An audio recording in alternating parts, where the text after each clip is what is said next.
Welcome to my channel. Today's video we are going to talk how to preserve the buying power of your money. Do you have similar thought? If yes, continue watching this video. You may have already noticed inflation in the increasing prices of goods and services. Unexpected high rates can erode the purchasing power of your fixed income and decrease the value of your investments over time.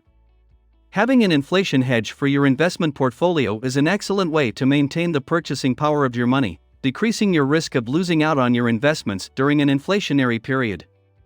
Now come the key point: what kind of asset classes can preserve the buying power of your money and need to be stable? Here are 3 asset classes that can provide fruitful inflation protection. 1. Gold. 2. Stocks. 3. Real estate.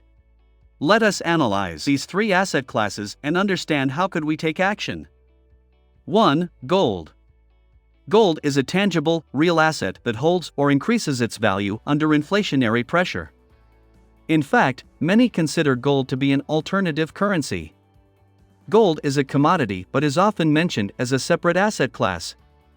This is because it consistently outperforms other commodities and alternative investments during inflationary times.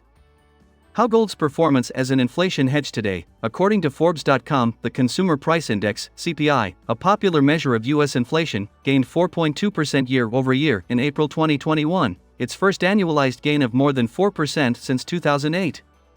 Since then, average annual U.S. CPI growth has been around 6.8%. Gold prices have eked out an average annual growth rate of 1% over the same period. Studies have found that gold can be an effective inflation hedge, but only over an extremely long time horizon of more than a century. Over shorter periods, researchers found gold's inflation-adjusted price fluctuates dramatically. Since 1972, the ratio of gold's price to the CPI has averaged 3.6. The current gold to CPI ratio is 6.5. If gold were a simple, reliable inflation hedge, its value would remain roughly constant relative to the CPI. As an investor, you can put money into gold by buying gold coins and bullion or investing in a gold-focused mutual fund. You can also invest in an ETF, SPDR Gold Trust GLD, or purchase stocks of gold mining companies. Remember, gold coins or bullion don't pay yields based on an interest rate, and there are additional costs to storing and insuring them. 2. Stocks. Is stocks a good asset class to hedge against inflation? And is it stable? According to the Wall Street Journal, companies on the stock market with pricing power could be the best antidote to inflation. The inflation risk with stocks is that elevated inflation increases volatility. Let's look at S&P 500 index. It is a market capitalization weighted index of 500 leading publicly traded companies in the US.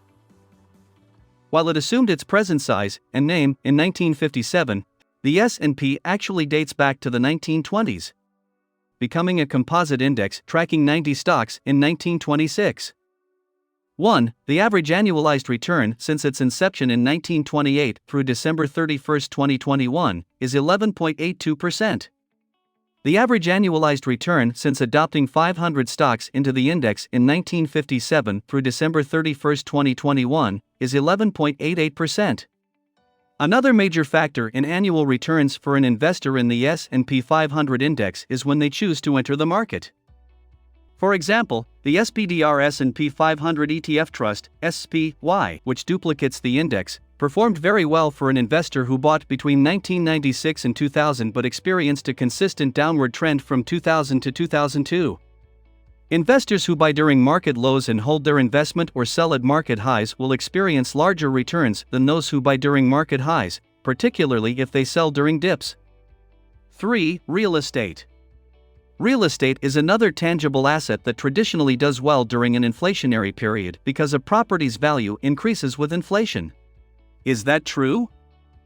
Let's take a look. Home prices increased dramatically during the late 1990s and early 2000s. But then the market crashed, and prices fell until February 2012. From there, prices have climbed steadily. So in the early 2000s, everyone was convinced that real estate was the greatest investment of all time and that prices always go up. Of course, whenever everyone believes something, the market throws them a curve. So the housing index fell from around 400 to 300, losing about 25% of its value. Inflation-adjusted real estate prices. These prices are in nominal dollars. For example, the value of each of these dollars was depreciating due to inflation. So what happens if we take inflation into account? In the following chart, based on the spreadsheet data maintained by Robert Shiller of Case/Shiller fame, we can see the inflation-adjusted prices since 1890. This chart sets 1890 as 100. This chart shows that housing prices were basically flat for almost 100 years, when adjusted for inflation. They fell drastically during the Great Depression of the 1930s, even in inflation-adjusted terms. Shortly after that, they rebounded, and by May of 1975 housing prices, in inflation-adjusted terms, were only 1.1% higher than they were in 1890. This indicates that housing prices didn't drastically beat inflation over this period, but they were still a great way to keep up with inflation. You can invest in real estate by buying a home with a mortgage or through a real estate investment trust, REITs. A mortgage allows you to pay the most significant expense of homeownership at a fixed rate. So, your monthly payments remain the same despite a higher rate of inflation. A REIT owns income-producing real estate properties like commercial real estate and allows you to invest in a share of the properties. Well, do you like what you are seeing so far? Don't forget to like and subscribe. Keep watching because you don't want to miss what we have at the end. Limitations of inflation hedging. The term inflation hedging is sort of a misnomer. As an investor, you may not know that inflation is already accounted for in the prices of assets like stocks and bonds. So, when people talk about inflation hedging, they really mean protecting themselves from higher inflation rates than normal. This means that an inflation hedge is most effective during times of high inflation, which are historically rare in the USA. The lowest average sustained inflation rate in the USA is around 2%. Another limitation is that inflation hedges like commodities are subject to technological growth and demand and supply factors. For example, an increase in the oil supply will reduce its price. Furthermore, as technology advances and countries move toward renewable energy, oil demand will decrease, and prices will drop. Most investors don't like volatility and prefer stable performance. These lead me think of the Ray Dalio all-weather portfolio. The Ray Dalio all-weather portfolio is a medium-risk portfolio and can be implemented with 5 ETFs. It's exposed for 30% on the stock market, 55% fixed income and 15% on commodities. In the last 30 years, the Ray Dalio all-weather portfolio obtained a 7.55% compound annual return, with a 6.88% standard deviation.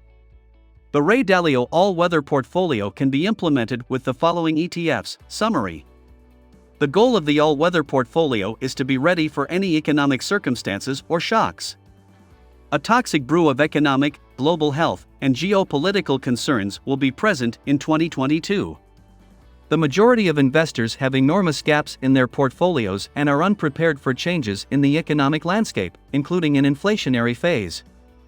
An all-weather portfolio will contain investments that perform well in inflationary or deflationary times as well as times of economic expansion or contraction. So, that's it for today's video. What do you think of our video? Hit us up in the comments and let's chat. Don't forget to like, subscribe, and turn on the notifications for our channel so you never miss what's coming next from us. Thanks for watching.